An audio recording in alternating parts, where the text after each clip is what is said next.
Hello सांग मैंने जमती कि मु कहूली कि आज आम दहीबरा प्लानिंग थिला तो दहीबरा को मु राति ही छाणिकी ताकू लुण पानी रे माने टिके भिजेकी रखी देइथिली। तो एबे मु खाली दही ताकू फेंटिकी देकी बघरा दउची। बाकी आउ जहाँ करुची आपण देखंतु किछि सेमती पर्टिकुलर ये रे देखे नहीं, खाली दहीबराटा करुची बोली आपनको देखौची, आपण मन भी करके खांतु। तो मुझे जमती कहली कि मु राति ही बरा को छाणिकी रखी देइथिली। तो पानी भिजेकी रखी देइथिली।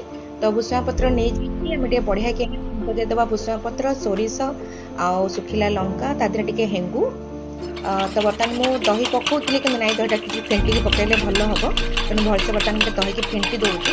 फेंटिकी आम दही की पकईदबा बरारे। तो बास ये आमर बर्तमान पड़गला।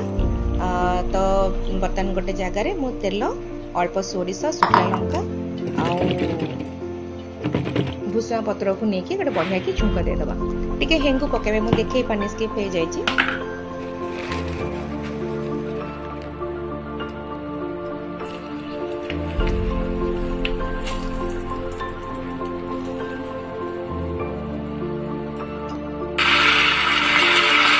तो बस हमारा बर्तमान शेष रेडी। आपको दहीबरा पकईदेव। बस दहीबरा भी रेडी। तो बर्तमान मु मटर को रात्रि सिझे रखी भी माने बतुरे रखी भी सिझे नहीं। बर्तमान कड़े पियाज और अल्प अदा रसुण बटा चिकेन मसला लंका गुंड हल्दी गुंड पकई मटर तरकारी बर्तमान मोर फिनिश। मटर तरकारी मुझे करदेली। आलू को भी माने सिझे रखी आलू दम भी से मसला कषिकी आलू दम भी रेडी करके रखिदेली।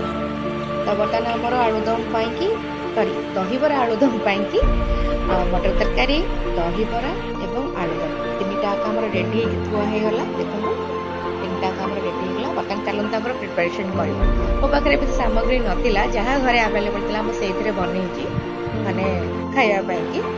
तो दहीबरा को नहीं गली तादेरे अल्प आलूदम को देदेली। गरम गरम नहीं। तो यहाँ मो पु प्रिपेयर करुँ मो पु को भोक प्रबल है दहीबरा खाए बोले पूरा व्यस्त।